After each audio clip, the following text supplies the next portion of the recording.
Hey everyone, and welcome to the Jersey Comic Crew. We are your podcast that discusses everything comics, movies, TV shows, and as always, I'm Chris Heller, and with me is... Rob Moran. Thank you for having me. And we do want to definitely warn you, there will be some spoilers in our conversation, especially with comic books today, but definitely pay attention to the description below, and give us obviously a like, subscribe, That's right. as well as a review, a 5-star, a 5 Yes. spot. But yeah, in today's episode, we're going to go through some news as well as break down some of your favorite comic books of the last couple weeks. That's right. Yep. So first thing we want to talk about some TV news. Marvel, because you know they're making everything right now, Chris. Yes. They're making a What If animated show for Disney Plus. That's so cool. So real quick, you all know what animation is, right? Yeah. You all know what animation All is. right. I would hope so. So the What If storyline is exactly what it sounds like. What if? So Yep. they take these comic books and they're like, what if Hulk got bitten by the radioactive spider and he was Spider-Man? So they... Ooh, Hulk Spider. That's cool, right? That's cool. Thank you. I made it myself. Thank you. So they take these concepts of like all these like what ifs in the Marvel universe and play with them. And this works very well with an animated show because they could do these bigger and weirder things. Yes. So I think it's going to be a great show. It's going to be a lot of fun. They haven't told us what it's going to be geared towards, but I'm assuming what being on Disney Plus is going to be like geared for everybody, right? It's going to be kids and adults alike. I mean, I'm sure it's going to be a cartoon series that, like, even if it's kid friendlier, it takes a serious tone or has serious material. Like, I mean, some of them are crazy. Like, you know, what if Spider-Man, and when Uncle Ben dies, becomes the Punisher? I've Like heard stuff that. like that. You know what I mean? Like, so, or like, what if Wolverine killed the Hulk during their first battle? Like, what are the ramifications of that? What's another big one? Like, what if These are actual ones that happen in the comics. What if Thor was Loki and Loki was Thor? Is that a real one? I don't know, but that's a cool thing. Cool. Or like also the opposite. What if Hulk killed Wolverine? Like how does that have ramifications? So like, or like, you know, if Captain America wasn't the one who got the super soldier. So let me ask you a question. Yep. What is your what if that you want to see an episode of? Ooh. So wait, and also, do you think these are going to be what ifs like single shot episodes? Or is it going to be like what if like a series, like a season, and then a different season to different? I honestly think it might be single shot episodes because they could do like basically anything. I think so as well. And you could use the same character a billion times. Correct. So like, you know, what if Spider-Man was Punisher? What if Spider-Man became Moon Knight? What if Spider-Man like was a billionaire and became Tony Stark? You know what I mean? And was Iron Man. You could do all these different things with these characters, not necessarily narrowing you down to just one or two or three, but you could do like Spider-Man multiple times, Captain America multiple times. So I think they might just be like fun, episodic style series, unless they do like, hey, this is a 2-part story of like Spider-Man as Punisher or something like cool like that. I really like Spider-Man as Punisher. After Uncle Ben dies, that'd be pretty gnarly to do in like the black suit, but with the skull spider. I would like to see if what if Tony Stark became the Sorcerer Supreme. Ooh, that's a good one too. I don't even know if that's Doctor a thing. Strange. I just thought of that. It'd be really cool to see him. Well, we've seen it kind of hinted in the comics in the real continuity. True, right? In the 616, so it could be a possibility. So moving on, we have some more. We have DC Universe news. Yes. So DC Universe's Titans is going to have Deathstroke, and Deathstroke is going to be Esai Morales. Esai, I think it is. Esai Morales. Yeah. Looks the part. Yep. Very nice. Yeah. I'm glad we're going to see Deathstroke. Deathstroke is a big villain of the Teen Titans. Yes, we need and seeing him Deathstroke. in this, I think it's going to be great to see that show get catapulted to another level. Yeah. We've already seen how dark this show can go. Same thing with Doom Patrol. If you're not watching Doom Patrol, I highly suggest it. Small spoiler alert. I'm going to give you one. Yep. An episode I just watched, I think it's Puppet Control. It's like episode 3. Like 3 or 4, right? Yeah. So they're fighting Nazis, and the Robot Man slams one guy to the floor, rips off his legs, and uses it to beat somebody else. That's awesome. Fantastic. That's so cool. So this series is not afraid to go dark. Yeah. So having Deathstroke, like the king of all assassins and killers, it's going to be fun time. And we know DC itself is, especially with their TV stuff, is not afraid to go dark at all. Exactly. Yeah, Deathstroke is like literally was created as a Teen Titan villain. Yeah. So it was only a matter of time before getting him in the show. Love that they're casting Superboy as well. So we have Superboy, and we're gonna have Deathstroke in this. Yeah, and I think they're actually thinking of adding some more too. I think the overall arc of this is to get to Judas Contract. What is Judas Contract for those who don't know? Yeah, for those of you who may not know, Judas Contract is one of the most famous stories in Teen Titans history. Marv Wolfman, the great George Perez, and basically there's a character called Terra who is part of the Teen Titans. Then she goes evil and teams up with Deathstroke to take down all the Teen Titans. She infiltrates them, gets like Beast Boy to fall in love with her, essentially, and all that kind of stuff. If you watch the Teen Titans, the cartoon show, the original, they did a big homage to that arc. They did. They've also done it in an animated movie version. They've done Judas Contract as an animated movie. So to see this in the Titans world where it's darker and grittier would be a great rendition of this. I'd like to see Terra live action too. That'd be a cool power set. Her power is she could basically make earthquakes happen. She's like an earthbender from Avatar. Yeah, and she could raise the earth and lower it and shoot at you. I could seeing her combined with I was gonna say Firestorm. Sorry, Starfire. Yeah, and seeing their elemental abilities combat each other when they do fight. Totally, I think it's gonna make for great TV. That'd be cool. Yeah, 100%. So. For you Simpsons fans out there, if you're new to the show, we did cover that they got rid of Apu in The Simpsons, but now you're telling me that they're revamping Apu for the show. They're bringing him back? Yeah, I just heard they instead of taking him out completely, I think the Simpsons and Fox got a lot of backlash about Apu being gone as a staple of the show. Yeah, I personally agree he was a staple of the show. Like the show we did a while ago when we talked about Apu, I learned about his culture because of that show. Okay. There's an episode where Homer steals a donut or something, and Apu's you can't calls cops on him, and Homer's like, "What? We're friends." Blah blah blah, and he's like, "No, you don't understand. This is helping me feed my family." And Apu had 12 kids. He's like, "How do you And Homer basically goes upstairs and sees that Apu's house is up there, and learns about the culture and everything. Yeah. And stealing that is affecting his home. Exactly. So I thought that was a big staple of the show, Apu. I'm glad they're going to bring him back. I have no news on how they're revamping him yet. Okay. Probably going to be way more on the PC side of things. So not convenience store owner? Not going to own the Quickie Mart, which maybe get the sucks because the new Quickie job Mart is there for you, but I guess Apu isn't. No. So, maybe working at a new place. Maybe he works at the comic book store, but the comic book man. Comic book guy would not allow that ever. The comic book store is for me and mine only. I love your voice of the comic book man. It's one of my better ones, yes. It's good. How often do you practice him? Not as much. So I used to be an avid Simpsons watcher when I was a kid. I used to watch Simpsons all the time. I'd practice Hank Azaria voices. I practiced a bunch of voices like Robin Williams voices, Mrs. Doubtfire. Who doesn't do that well? That's amazing. I always practice a bunch of the voices from Simpsons and South Park and a bunch of the cartoon series I watched. The one I can never fully get down, and my goal is Kevin Conroy's Batman, which I can never fully get. Hard. It's really tough. That's a big order. Yeah, it's really tough. We got some comic book news for you guys that we want to talk about. So comic books, a very common thing in them is to do a crossover event, right? Yes. So we're seeing that now in Doomsday Clock, which we mentioned in last week's podcast, talking about how Justice League and the Watchmen are crossing over. Now, a new form of, let's say, superhero team is going to cross over with the Justice League. So Justice League is going to cross over with Black Hammer. Black Hammer is a series written by Jeff Lemire, and it was actually nominated for a 2017 Eisner for Best Original Series. So what an Eisner is, think of it like the Oscars for comic books, all right? Literally, yeah. So it's pretty much what it is. Literally what it is. So with this, the Black Hammer, because many of you, I'm sure, aren't familiar, and those of you who are, you already know how great the show is. The book.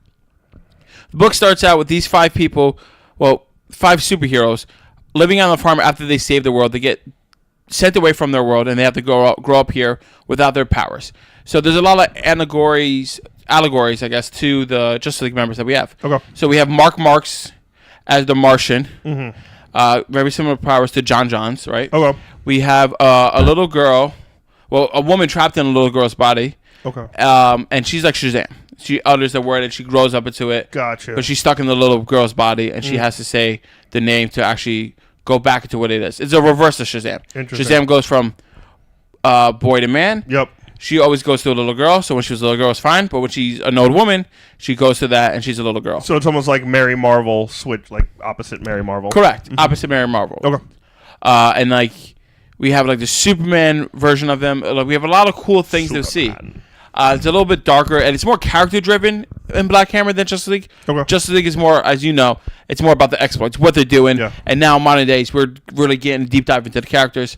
Black Hammer focuses solely on the characters, and everything else is pretty much like a means to an end. Yeah, Justice League is very bombastic and exactly colorful and adventurous. So it's going to be really interesting to see Justice League, like Superman, who's going to meet like a 12-year-old girl who smokes and curses, and he has to deal with that. It's going to be like the Cap thing where it's like, did Cap just say watch your language? Exactly. So I'm very excited for this. I'm a big Black Hammer fan.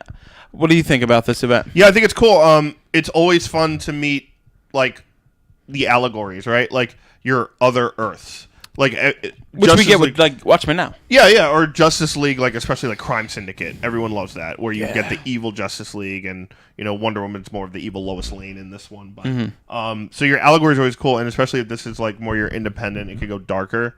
And Lemire could play with all the toys at the same time. Exactly, really cool. He's written for both. Yeah, and Lemire's a fantastic writer, so really going to be fun to see that, and I'm excited. I'm excited for the Shazam thing, to be honest. Yeah. Yeah, but you got to have like Billy in it though, right? I don't know if Billy's going to be in it. I know it's going to be the core members, right? Okay, so like the main 5, 6, like Flash, Lantern. So we Flash is there, Lantern's there, the Trinity, Martian Manhunter. He's 100% in there. He's in the cover art. I would like Shazam to be there, but I don't think they're going to touch on that because with the movie coming out, they don't want to play around with that character and Jeff too Johns much. is going nuts on him right exactly. now. So they're going to leave Shazam alone. But you're going to have the Shazam allegory character there. That's cool. I would definitely... Again, allegories are always fun. Like I said, Crime Syndicate, Other Earths. Do you think the Justice League will think it's like a part of the DC Universe and be like, what Earth are we on kind of thing? I think so. I think that's what they're going to do. So Black Hammer comes from Dark Horse. Dark Horse is a branch from DC. Yep. So that's another reason why I put this here and why I want to talk to you about it. We saw Watchmen come from them, right? No, Watchmen was Vertigo. Vertigo, thank you. Yeah. I said the wrong thing. But to see these other properties pulled into the DC universe. Or vice versa. Do you think we're going to see more of this happening, a.k.a. maybe Hellboy crosses over into the DC universe, and Hellboy could play with Justice League Dark and that whole realm? That would be cool. Right? Oh, wow. Yeah. No, that's pretty cool. Hellboy... having a conversation with John Constantine is something I would love to see. Right? Or even Hellboy with Swamp Thing. How crazy is that? Hellboy with Swamp Thing, and right now I'm thinking Hellboy fighting Etrigan the Demon, which I think would be so cool. Such a great fight. He'd be rhyming. He's like, "What is wrong with you? You're a fucking retard. What is wrong with you, idiot?" Yeah. So like, I think that would be awesome. I think the aspect of properties crossing over is very fun, as we see with like Batman and the Teenage Mutant Ninja Turtles a lot, which there's another one coming out. There's a trailer coming out, which was a lot of fun to watch. Yep. So like you have these properties that do it a lot. Marvel's usually less. They don't like to play around with that. Especially now that they're Disney. Yeah. They don't usually share their toys. No. Which they're very stingy. Yeah. There's that one kid in the sandbox that has all of them, and they're like, no, they're all mine, and I'm using all of them. But like, you haven't touched that guy in like 6 years. I'm using him. He's going to be important later. He's very vital to the mission. So he dies. Well, come on. Let me play with him. I was that kid, I got to admit. Yeah? I failed sharing like 3 times in grammar school. Oh, I was the one. I shared with everybody, and then when people don't share back with me, I was like, what's wrong with you? I was always like, I gave you my juice box. I can't play with the ball? Are you serious? I was always like what's yours is yours, what's mine is mine. I was like, you go play with your stuff, I'll go play with mine. That makes a lot of sense. Yep. I was bad at sharing. I'm better now, though. Way better. Are you? Yeah. You are. You gave me a muffin today. I did. Yeah, of course. It's a good man. You're a good man. Good muffin. All right. Good muffin. Good muffin. Speaking of good muffins, this is not a good segue. Crash segue. We're going into the comic book breakdown section of our show that we do every Wednesday for you guys. Wednesday, for those of you who don't know, is New Comic Book Day. New Comic Book Day. So what we do in the comic book breakdown, we take some books from last week or maybe the 2 weeks ago, and we tell you what is going on in the world of your favorite superheroes, if the book is worth reading, and where you could jump on with this story. Yeah. So first thing we want to talk about is Superman number 9. Superman. So last we left off in Superman, we saw Jonathan Kent comes back to Earth. Yes. He left as a 12-year-old boy, and now he's like a 15, 16-year-old. Like 17? 17. Yeah.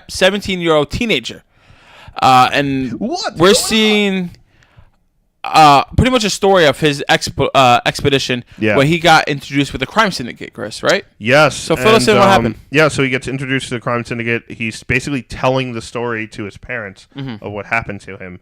And basically, their question, like everyone else, is like, how are you this much older? How long were you gone? What happened? And a big chunk of this is the crime syndicate. So he goes to the crime syndicate world, and the entire crime syndicate's there to greet him. And he's kind of like, oh crap, do I have to basically fight myself out of this? And the crime syndicate, again, yes. the evil version of the Justice League. Yeah, from Earth 3. Yeah. So basically... Tree. Earth 3. Earth Tree. Oh, Earth Tree, yeah. Earth Tree. So the crime syndicate basically is going to attack him. Ultraman basically takes all the mountains, like, no, he's mine. And flies away with John. And basically throws him into this volcano somewhere in the world, where all that's left is this little mound of dirt, and he's like, "This is where you're gonna be until I figure out what to do with you." And the whole book is basically John talking about the intricacies of Ultraman's personality. So Ultraman comes to visit him every once in a while, and John's like, "I knew when he visited, he was either gonna beat the hell out of me, or he was gonna start talking about himself." Wow. So Ultraman basically tortured. but Ultraman basically starts using John as a therapist. Huh. And starts talking to him, and he's like, I'm Clark Kent too. I know you're not going to look at me as your dad, blah, blah, blah, blah, blah, and all this stuff, and is just basically using him as therapy and crying in front of him. Wow. And then he would get mad when he cried and fly away. So basically it's this uber dark, uber messed up person seeing what his son could be. And denying him any freedom. And he's like, I just want to go home. So John basically makes up this plan to escape. Okay. And he's like, I know, after he talks to me and cries, he runs and leaves, and he's not focused on anything. So John starts punching holes into the, with what's left. There's no sunlight on this earth. And for those of you who may not know, Ultraman, you're saying if there's no sun, how does he fly and have powers? He lives off of kryptonite. He eats kryptonite. He absorbs kryptonite. For breakfast, lunch, and dinner. Literally. So John basically is punching holes with what's left of its power through the volcano, letting the volcano fill up till it, explodes. Bursts. And he falls out, and it burns all his clothes. It burns him, and he has to kind of wait and heal slowly. And then he is trying to get out. But and then at the very end of this, big spoiler. Oh, that's gnarly.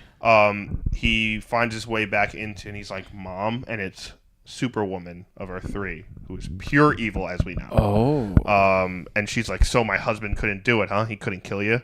And then that's how it ends. So it's basically part 2 of the story. Obviously, we know John doesn't die. Exactly. But it just made the story that much more amped up and cool. Oh, that's awesome. That was really cool. That's Superman number 9. Definitely worth the read, right? Definitely worth the read. I don't know if I agree with Bendis' choice to age him that much yet. No, I absolutely hate it. Especially when Bendis also is bringing back the original Superboy, Connor Kent. Correct. I don't think we needed 2 Superboys around the same age. Well, they're not, but still older. I think John could have been younger and stuck with Damian kind of as they grew. And be on the Teen Titans. Would have been way better. So if people want to read this story arc, where should they jump on with Superman? This one starts around issue 6 or 7. With John coming back, so pick up right there from Reed, and then read on what's going on with John. I would definitely pick up from number 1, but it is. It's only 9 issues, so it's worth it. I mean, I know it's gonna take you some time, but it's been a pretty fun ride with Bendis. It's a good read, though. It's a good read. I think Action Comics is the superior Superman book right now, though. Totally, definitely. So, I mean, if you had to pick between 2 books for Superman, I would pick Action over this. Same. It's a fun issue. Pick both because it's Superman. Of course you do. I was gonna say, are you wearing a Superman shirt? No, I'm wearing an Avengers shirt for the trailer that we discussed. Yes, we did. And a couple episodes ago. Make sure you watch it. But speaking of, we got to move on to the Marvel since you are wearing the Avengers. And in the Avengers is Spider-Man. Well, at least in the cinematic universe. Cinematic universe right now. So Spider-Man number 17 kicks off the Hunted story arc. Yes. But to actually talk about this issue, we got to talk about the issue before. Issue, it's 16 and then 16.5, whatever. Yeah, the 16.HU or whatever. Yeah, HU5, which is Hunted Part 5, which is weird. But the 16 and 16.5 are the prelude issues to this. Yes.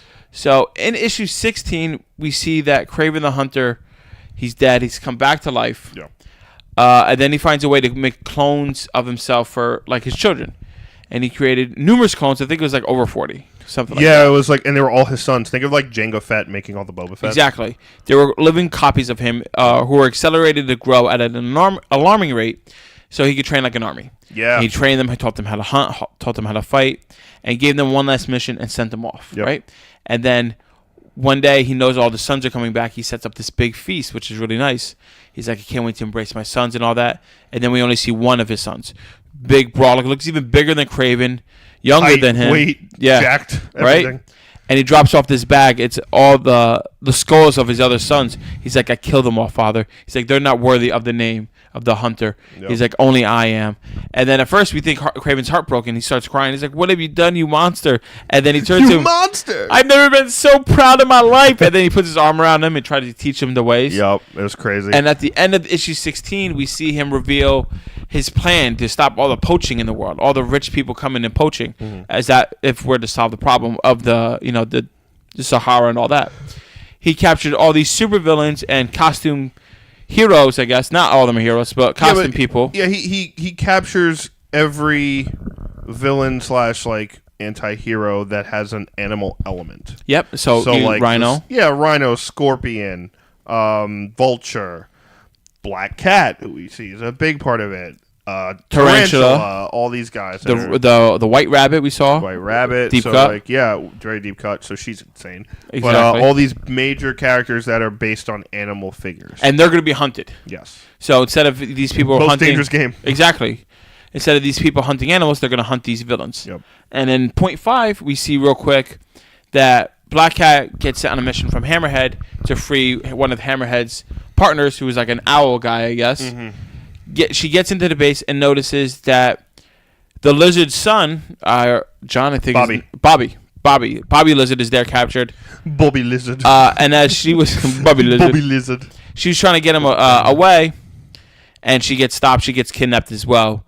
But during that whole issue, which is a very good issue, and I highly recommend it because she talks about the mental torture she's went through with Spider-Man, right? And so what I mean by that, guys, and Chris, obviously you read the book, you already know what I'm going to tell you. Oh yeah. I read the ones they were talking about, too. Yeah. She forgot... Did you? Oh, yeah, I read a lot. I read a lot. I didn't read all those. I read everything. She forgot that Spider-Man was Peter Parker. They used to be lovers. They used to be together, almost close to marriage. But then, during the events of Civil War, Spider-Man told everybody who he was. He had Doctor Strange mind wipe everybody, including her, so she forgot memories and stuff like that. So she had like these phantom pains of these memories. Mm-hmm. And then when he revealed to her who he was, all those memories came back. Yes. So they hurt. So like they only hurt because physically, memories rushing back, and also but it's like the emotional pain. Yeah, she's like going through them for the first time all over again. Exactly. So she's going through the ups and downs of the whole relationship. Yeah, but we did find out some stuff, like intimate stuff. So like they're together, and like he has this box that's almost like an engagement ring, you think. Yeah, that was messed up. And he opens it, and it's like this spider tracer / communicator, and she gets obviously like pissed, and he was like, "Oh my god, I'm so sorry. Like I never thought you would wanted us to go that far, like with the way we both are." And like he's like, "You made me." He alluded to, "You made me have sex with the costume on for such a long time." Yeah, basically without taking the mask off. And then like you actually see the human side of Felicia, where it's like, "Are you kidding me? Like you're the reason." I'm in this place basically because I'm better with you because you're such a hero and blah blah blah. So that was really heartbreaking. Yeah, it was. It was a great character development arc for her. It was, and especially after we saw all those like towards the end of Slot's run where like she hated him because of Doc Ock. And Doc Ock used to be in Spider-Man's body. Yes, so like all that stuff, like the post stuff of that where she was just hating him and like beat the hell out of him and left him for dead. And now it's kind of like this revelation of like, oh my god, I remember him. I remember everything we went through. I remember our relationship. So that kind of ends with her being captured. She uses that transmitter to send a message to Speeder. Yeah. Speeder. Spider-Man Peter. You know what I was saying. He's the Sends it to Peter, and now he's going on the hunt, essentially, to go get her. Yes, and she gets captured by Black Ant and Taskmaster, who are working for Kraven. Exactly. So then we get to Hunted, which is part 117. Now we are caught up. Yes. All right. Tell us what happened in 17. So in 17, it's Peter going to find Black Cat with her tracer. And he's very sick Peter has the cold of a lifetime. Yeah, he's dying. And he's like just gross and just deadly. like Erica. Just like my girlfriend in the bad room dying right now. So so she's not well. She's not well. She's not well. Somebody sent her some medicine. Poor thing. So MJ's like, you cannot go out like this. Like, this is insane. You can barely move. And he's like, I know. And he's just being Peter. A hero's got to do what a hero's got to do. And he puts his mask on, jumps out. And so he's like swinging around town. It's trying to find her, finds the location. Black Cat's also captured now with Billy. She's having a conversation with Billy about, like, it's going to be okay. Like, and he's like, I just wanted to go out and, like, see my friends. And we saw that when he saw his friends, they like freaked out because he's a lizard boy. Yeah. You know what I mean? Which we knew was going to happen, but yeah, he had to find out the hard way. So poor kid. He gets to Kraven's thing, and Kraven on the other side is kind of doing his monologue about, like, the world today doesn't pay attention to what's needed and what's real. He has a big point. He's not wrong. No. And he's basically getting, like, he's using his money and power and wealth to set up this game, set up this most dangerous game. And Spider-Man goes there. He tries to get in, gets attacked by Kraven's son. The fight scene with Kraven's son was nuts. Phenomenal. I can't stress this enough. I loved every panel of it. Really? Yes. That much? I loved it. I didn't think I would love it that much. I mean, well, we did see. I mean, one of the, like, let me rephrase. Some of the best fights for Spider-Man are where he's just getting demolished. Yeah. And has to, like, and he's narrowly surviving. And he has to figure out, like, new ways of kind of, like, keeping himself up. So the whole time before this fight, he's like, oh my God, I think Kraven's back. Kraven's back. I can't believe this. This is not good. This right? is him, like, this whole thing is and then he sees Kraven, but like a bigger and faster Kraven, stronger, and he's barely surviving because he's sick. And then there's this poison mist in the air. Well, not poison, this debilitating mist in the air. That makes you see hallucinations and everything else. It's affecting both of them, but he doesn't care. He grew up with it, apparently. And he just nothing like a normal childhood there. He's just destroying him. And then Peter starts seeing these flashes of these images of MJ on the floor, all blood spewing from her, glass on the floor. Mm-hmm. He's like, sometimes this mist shows visions of what's going to come. What do you see, Spider? And then just clocks him in the face, rips off his mask. I was like, how hard do you have to hit somebody to rip fabric off him? Like, if I took all my energy and just mollywopped Chris right now and just went BAM, he would still have a shirt on. I want to know how strong this. I think The Rock can hit me and my clothes will still be on. The Rock could hit me and punch a perfect circle in my body. Yeah, but you still have your shirt. Like there'd be a plug on the floor behind me of my body parts. Unless, his costume is just lightweight and it's like paper. Maybe. Yeah, I mean, but he was getting shit beat out. I just like thinking about that. Like when I watch these things, you take it for granted, and I'm like, that suit is made to be tough. Like how hard is this guy getting mollywopped? He hit him mollywopped. He hit him. I like that word. I could tell. No, he was hitting him. The other side of it too is that Peter thought he was Kraven, and he thought Kraven has like de-aged himself. He doesn't know that it has Kraven has a son. So in Peter's mind right now, it's like, holy crap! How did Kraven become younger, faster, stronger? And the whole time, Kraven's son is like, I've heard stories and legends of you in the black suit fighting my father. Like, who is his father? It's like, her legends of you in the black suit. He's like, you are nothing now. I thought this would be harder. Yeah, he's like, this fight is not even hard. And he like hits him. He finally like starts fighting back and he bleeds a little. He's like, oh, that's a little better, blah, blah, blah. So again, we don't know what this vision is of MJ bleeding on the floor. Maybe she tripped, fell, and dropped a glass of wine. It could be wine. It could be. It could be something like that, but he doesn't know that. There cleaning up the wine. And she screamed, Peter. Yeah. Maybe Peter knocked over their glass of wine, and then she slipped and fell. It could be nothing. Beta! Or it could be everything, and she's dead. What are you doing, Beta? That's not how she sounds. I was doing Lois. Like Lois is Peter. Okay. Yeah. That makes sense. From Family Guy. Like... I should have known that. You should have known that. But yeah, so that was basically Amazing Spider-Man 17. Kicks off the Hunted arc, part 1. There is... like a bunch of issues left, including these side issues that delve into the villain side of the story as well. And we'll tell you all of them. And we will highly recommend it. Like I said, if you want to pick up, you can start with 16 and go on forward with the Spider-Man. But everything before was just as good. I recommend it as well. And this is kind of the biggest Kraven story since Kraven's Last Hunt. Right? And Kraven's Last Hunt is where he dies. Yeah, and he talks about it in this one too, where he's like, I just want to be dead. I hate this world. The spider was the one who has to kill me. But the spider's the one who has to kill me based on the prophecy. So we'll see. Which is weird. Moving on, we got some DC stuff we want to talk about. So, Young Justice, issue number 3. If you guys are fans of the show, you've already heard us talk about issues 1 and 2. But this is bringing back the young heroes. Bring it back. So, we have Bart Allen, a.k.a. Impulse, is in this. And I love him. We have Tim Drake is in this, which is great. We have Wonder Girl, which is pretty much like Wonder Woman's sidekick, right? We have a lot of underground heroes. Correct. Yes. We have Green Lantern. Teen Lantern. Green Teen Lantern. Still not sold on that one. I don't like her. Still not sold. And then we have Jonah Hex. Jenny Hex. Jenny Hex. So somehow related to Jonah Hex. Niece, granddaughter. Probably, yeah. Great-granddaughter. So right now they're all couched in Gemworld, right? All of them except Bart. Bart runs somewhere and then runs into Connor Kent, who we haven't seen in a long time in comic books. And Connor Kent is Superboy. Superboy is the clone of Lex Luthor and Superman in one person. Yes. So a lot of this issue falls back on how he got there, how Superboy got there, how he went into like this this Star Labs base in the middle of nowhere, and then he got teleported to Gemworld. These Knights from Opal, King Opal, or Lord Opal, whatever they want to do with this weird Gemworld, comes and tries to get Bart, and then we see the big reveal in this issue is that Superboy not only has a wife but has a daughter or son. Is it a son? I think it's son. He has a kid. He has a baby. He has a child. Yeah. He is the father. Wow. Right? That's nuts. We're just staring at each other. I know, it's terrible. It's nuts though. Like I'm speechless. So am I. Like that was one of the biggest comics that I read last week just because of that. Real quick though, so some of them might be like, all right, Superboy, who cares? What happened to Superboy? Where did he go? Yeah. And why do we care that he's back? Superboy was gone in the old New 52. New 52. In the New 52 era before DC Rebirth. Yes, we thought he died.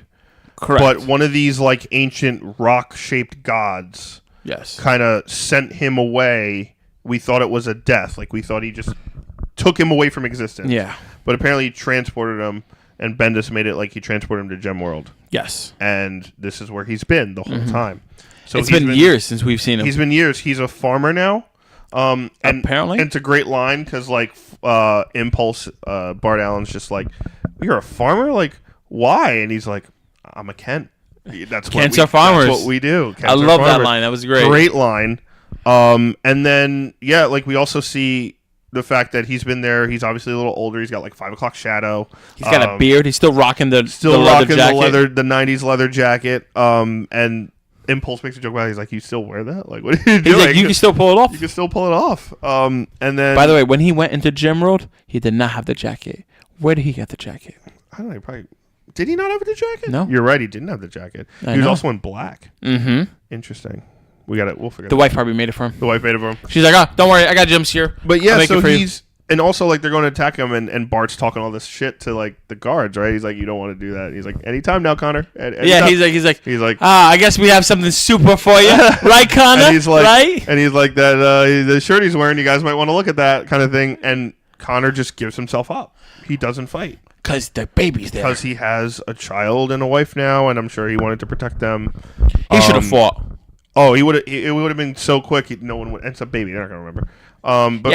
Maybe his powers are also a secret from his wife. We don't know the full extent.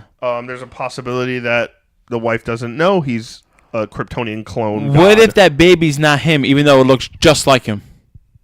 What? All right. The baby isn't him. It's the baby. No. What if the baby is not his? Oh. And it's a baby mama, like Maury stuff. Even though the baby looks just like him and he would fail the paternity test. I'm going to go with no. He is the father? Is that what you're telling me? I'm going to go with he's the father. All right. But then, yes, we also see I hope the baby dies. Oh, my God. That's awful. The baby and the wife. They're just baggage. I want him back on Earth. I don't want him to deal with this. I want him back on Earth, but I like this aspect. They're giving depth to a character that is very basically driven. True. You know, we've talked about Superboy a bunch of times, right? Like, what's the next step for him? You know, he's gone through damn it, I'll never be as good as Superman. I'll never be this. I'll never be that. Yeah. I have to be myself. Who is that self? Now he has a family. Now he's in Superman's shoes. I understand, but he's supposed to fall way. in love with Martian, the McGann. Yeah, Mars. with the female Martian from Teen Titans. But like or Titans right now. Again, this is comics. We don't know what's going to happen. I guess, Chris. I'm just not happy about it. At the same time, I'm okay with it. I don't like change. You don't like change. You're talking to the guy who doesn't like change. I know. Especially in comics. But like, I actually like this. I think it gives him way more depth. It gives him way more open worldness to explore different things. Okay. That isn't just like, hey, I'm angry and I don't know what to do. I'm very excited for this book. I'm loving it every time I see Bart on the screen. Same. On the page. Yeah, and same with the rest of the heroes, right? They're trapped in like Gemworld in this thing, and Amethyst is also there. And Amethyst is like, the world is going to get destroyed. The dimensions are, and they won't let me out to stop it. Yep. Which is interesting. That's probably going to be obviously the Correct. resolution of the next arc. So yeah, definitely pick up Young Justice. It's only on issue 3. Exactly. Start with issue 1 because only 3 issues. So last book we want to talk about is the Grim Knight #1. It's a one-shot that relates to the Batman Who Laughs miniseries that we're going on right now. Grim Knight. So the Grim Knight is pretty much different origin story of Batman, a different version of Batman. The Batman Who Laughs is a version of Batman who kills the Joker, gets infected with the Joker toxin, and now he's running amok in Gotham. Yep. The Grim Knight, think of Batman meets Punisher. Literally. So when Bruce Wayne's parents died, this pretty much is just an origin story of this guy, a little bit more fleshed out. When his parents died, the gun is on the floor. He picks up the gun and kills his killer. Yep. And he goes through all that training, and he uses guns to solve everything. It's Bruce Wayne that didn't get afraid of the gun. He embraced it. Exactly. So some of the villains that are big in the Batman world aren't there because he's killed them. Because he's blown them away. So like the Red Hood, who eventually turns into Joker, he just killed him. Ooh. Killer Croc, Penguin, all these guys, he's just annihilated. So this book focuses on the police aspect. So like the police are like, he's just taking them out. We don't have to worry about them coming out. We should just let him go. And Gordon's like, no, this is not done by the books. This is not right. We can't just let him kill anybody that he sees fit. Eventually... Does he have a van? No. Okay, good. It's too much like Punisher. Yeah, no. He knows the city inside and out, though. Yeah. But like all the... it gets to a point where Jim Gordon wants to take down the Bat, right? He wants to take him down. He puts up the Bat signal. But the Bat signal here, Chris, it's a big magnet. Because he knows he has all the guns and his stuff. He activates it. That's cool. He goes to the magnet there, and then he says it to the Gordon and like Gordon's troops that are right there. Yeah. And he's like, "You made a big mistake." And Gordon's like, "No, we know all your strongholds. I have my team coming in there right now. They're gonna take everything and take you down." Cool. And he's like, "Yeah, book was great." And he's like, "Oh, go ahead, do it." He's like, "They're gonna die. You see explosions happening." And he's like, I know who all these people are. He's like, no, you don't. I just spent all this money of tax dollars on Wayne Tech gear to protect them, right? No. And I'm like, and he's like, good for you. And then it's just like a verbal code, and all their like the chess pieces just explode and kill them all. That's friggin' gnarly. And he ties Gordon up and makes him watch. As the blimps come down, he has 2 blimps going. One to Blackgate, which is their prison, one to Arkham Asylum, which is all the loons. And all the loons. all the loony people. And then it just comes and destroys them, effectively killing all the villains in Gotham. Thousands of people. Yeah, all the criminals, right? Wow. Goes back to the Batcave. He hasn't seen him in a while. Alfred goes to him. He's like, I can't do this anymore, sir. He's like, I have to leave. And he's like, you know, if you leave, that... He's like, yes, sir, I know. That chip that you're implanted in me, you're going to kill me. He's like, I can't do this anymore. And he goes out. He doesn't kill Alfred. He was about to, but he didn't. And then we find out that loops around later. Gordon, everybody thought was dead, was not dead. Building a case against him, right? Knows that it's Wayne. Figured it all out. Alfred gives him. Alfred gave them information as well. Okay. Goes to Mayor Harvey Dent, which is cool. Harvey. Yes. Dent. And then he takes him down. Gets to his mansion. Okay. Pretty much does a face to face, and then just like Bruce Wayne pulls out a gun. He gets disarmed, gets locked up. Okay. And then he gets unlocked up and he kills Gordon. Wow. Yeah, it's crazy. That's it's a great heavy. issue. And then this whole time, it's the last time we saw the Grim Knight was he had Gordon, right? Yeah. He brought Gordon down. He's telling him all this. And he's about to shoot him. And he's like, this is a mercy. Batman laughs and stops him. He's like, why'd you stop him? He's like, because he was doing this as a mercy, not for revenge. Mm-hmm. He's like, what I have for a plan for you is much worse. And he sees that all surveillance footage of his house, his work, his family, Batman everything. Has been watching all. Yeah, has been watching Gordon for a year. That's cool. So now we're going to see in the next issue, in issue 3, Batman Who Laughs, just the whole world come down on Gordon Issue and 4. Gotham. Issue 4. Issue 4? Yeah, 3 came out. When did 3 come out? We talked about 3. We did? Yeah. Oh, 4. Yeah. I'm dumb. No, So- but it's a lot of info. It's a lot of info to keep in. It is a great one-shot. Even if you're not reading the Batman Who Laughs, I recommend you pick up this book. It's a one-shot just to see how Batman could turn and be a whole different version of himself. Yeah. But definitely, if you have the time, pick up Batman Who Laughs, the miniseries. It's on issue 3 now. There's a couple more left. It's a great read. We see our Bruce Wayne is also infected with the Joker virus. Yeah, it's really cool. He just finally got him too. I just can't recommend this book enough. It's awesome. So- It's Snyder. Let me ask you a question. C. Out of the 4 books that we talked about, Chris, C. which one is your favorite? Which one you're going to recommend the most to our viewers and listeners? Probably Amazing Spider-Man. I have to agree. As much yeah, as I like Hunted. the Grim Knight, the Hunted is a phenomenal arc. Hunted's great so far. It's a great start. I want to see all these people yeah. get hunted down. And I also want to see Craven, because we haven't had a really good Craven story since like Craven's Last Hunt. So And the it's art is been a while. fantastic. Yeah. His son looks big. Brolic has like this tribal tattoo. It's Humberto great. Ramos has been doing Spider-Man stories for a long time. Do you think his son dies? I don't know. Yeah, I think at the end of the day, it has to be a Craven story. I think his son either gets killed accidentally, Okay. but Spider-Man's involved, like the Parker Luck Secondary, way. Yeah, yeah. like it's Peter's, and it's like, oh, good, Craven's done, and Craven kind of shows up and is like, that's what sets him over the edge. That sets him back because right now Yes. Craven is kind of like that middle ground, Yep. that almost altruistic person. He's like, Yes. I'm doing this for good. Yeah. And I'm staying away from this. I don't need to go back to my savageness. Yeah, His son's death, you think is going to trigger him going back I think to his savage? son's death might go back to the Savage, or something to do with his son has to do it, because at the end of the day, this has to be a Craven story. Yeah. And we'll see. But yeah, it just started. It's great. All right, guys, that wraps up this episode of the Jersey Comic Crew podcast. Thank you so much for listening. Make sure to check us out on our social media. That's Jersey Comic Crew, Crews with a K. And, of course, you know that because you are here. We are on Twitter, Facebook, and Instagram. If you're watching this on YouTube, the links are down below. If you want to listen to the audio version of this podcast, if you're watching, you can head over to iTunes, Google Play, Spotify, or Podbean. And if you're listening to us, head over to YouTube, give us a watch. Thank you guys so much, and we'll see you next week with some more comic book news. And I'm Chris Heller. And I'm Rob Moran. We'll see you next week. JerseyComicCrew.podbean.com.